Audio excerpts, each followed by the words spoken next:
Class 8th welcome to the class.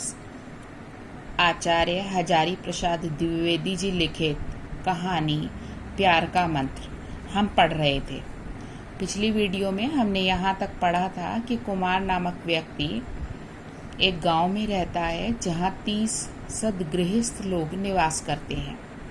Kumar एवं अन्य व्यक्तियों के प्रयास से गांव में खुशहाली छाई, परंतु गांव के मुखिया को यह बात नहीं भाई और उसने राजा को शिकायत लगा दी।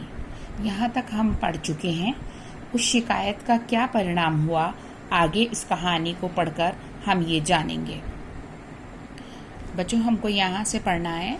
राजा की आज्ञा से मुखिया सबको बांधकर राजा के सामने ले गया। राजा ने न कुछ पूछा न सुना, बस कह दिया, हाथी के पैरों से कुचलकर इन्हें मार डालो। राजमहल के बाहर मैदान में उन्हें लिटा दिया गया। सभी के हाथ पैर बंधे थे। कुमार ने सबको समझाया, चुपचाप लेटे रहना, हाथी को प्यार से देखना और राजा पर भी क्रोध ना करना, कोई कुविचार मन में न लाना। सबने ठीक वैसा ही किया जैसा कुमार ने कहा था। राजा के महावतों ने हाथी छोड़ दिया। हाथी उन लोगों के पास पहुंचकर चिंघाड़ता हुआ वापस लौट आया। दूसरा हाथी मंगवाया गया, पर वह भी आगे न बढ़ा।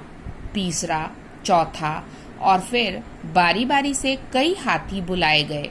सुबह से शाम हो गई, पर हाथियों ने किसी को नहीं कुचला। सब चुपचाप वहां से चले गए।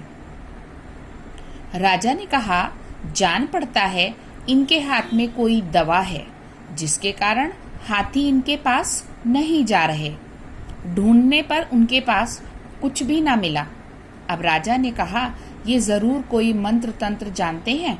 उन्होंने खुद ही पूछा तो कुमार ने उत्तर दिया, महाराज, हम कोई मंत्र तंत्र नहीं जानते। हम सब साधारण गृहस्थ हैं। परिश्रम कर अपने अपने परिवारों का पालन करते हैं। हम सभी जीवों से प्यार करते हैं। जीव हिंसा नहीं करते, दूसरों की चीज नहीं लेते, झूठ नहीं बोलते, नशा नहीं करते, सबको मित्र मानते हैं, सबकी मदद करते हैं। गांव की आवश्यकता अनुसार यथाशक्ति तालाब और कुएं खोद देते हैं, घर और सड़कें बना देते हैं। महाराज, यदि हम लोग कोई मंत्र जानते हैं तो यही है। मेरे साथियों ने गांव की काया ही पलट दी। मुखिया जी अप्रसन्न हैं, क्योंकि बुरे कामों से उन्हें जो आमदनी थी वह रुक गई है। उनकी रोजी रोटी ठप पड़ गई है।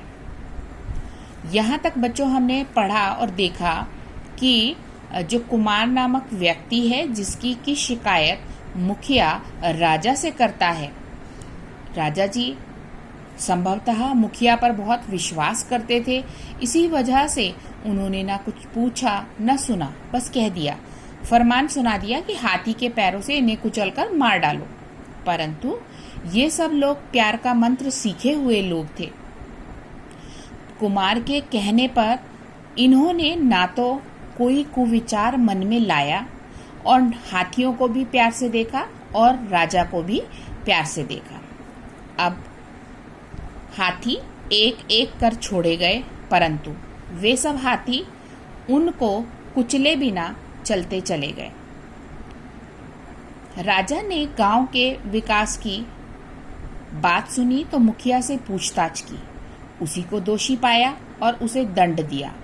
अपने अनुचित व्यवहार के लिए राजा ने कुमार तथा उसके साथियों से क्षमा मांगी और कुमार को गांव का प्रबंधक नियुक्त किया तथा एक हाथी सम्मान पूर्वक भेंट किया। सभी खुशी खुशी अपने घर चले गए। तो बच्चों, जब राजा को यह विश्वास हुआ कि कुमार का और अन्य व्यक्तियों का कोई दोष नहीं है, तब उन्होंने दोनों पक्षों से बातचीत की और दोषी पाया कि मुखिया गलत है। तब अपने अनुचित व्यवहार के लिए राजा ने कुमार और उनके साथियों से क्षमा मांग ली तथा कुमार को उपहार स्वरूप उस गांव का प्रबंधक नियुक्त किया गया तथा एक हाथी भी राजा जी ने सम्मानपूर्वक भेंट किया। इस प्रकार हमारी कहानी का जो अंत है वो सुखांत कहानी के रूप में हुआ है। बच्चों, इसके क्वेश्चन आंसर्स हम आपको PDF में सेंड कर देंगे और वो आपको अपनी फेयर नोटबुक में करने हैं। नीचे कुछ शब्दार्थ दिए हुए हैं, हालांकि वो बीच में साथ साथ बता दिए गए हैं, लेकिन फिर भी गृहस्थ गृहस्वामी, उद्यम मेहनत, उपद्रव दंगा फसाद, प्रबंधक इंतजाम करने वाला, आवश्यक जरूरी, आमोद प्रमोद, आनंद में विभोर, दुभर कठिन, यथाशक्ति शक्ति के अनुसार, चबूतरा मंच जैसा ऊंचा स्थान, प्रबंध व्यवस्था। और महावत कहते हैं बच्चों हाथी के चालक को, यानी हाथी को चलाने वाला, जो क्योंकि हाथी एक बड़ा जानवर है तो एक व्यक्ति ऊपर उसके ऊपर बैठता है जो उसे कंट्रोल करता है, तो वो कहलाता है महावत। चलिए बच्चों, अब मिलते हैं नेक्स्ट वीडियो में। Till then good bye.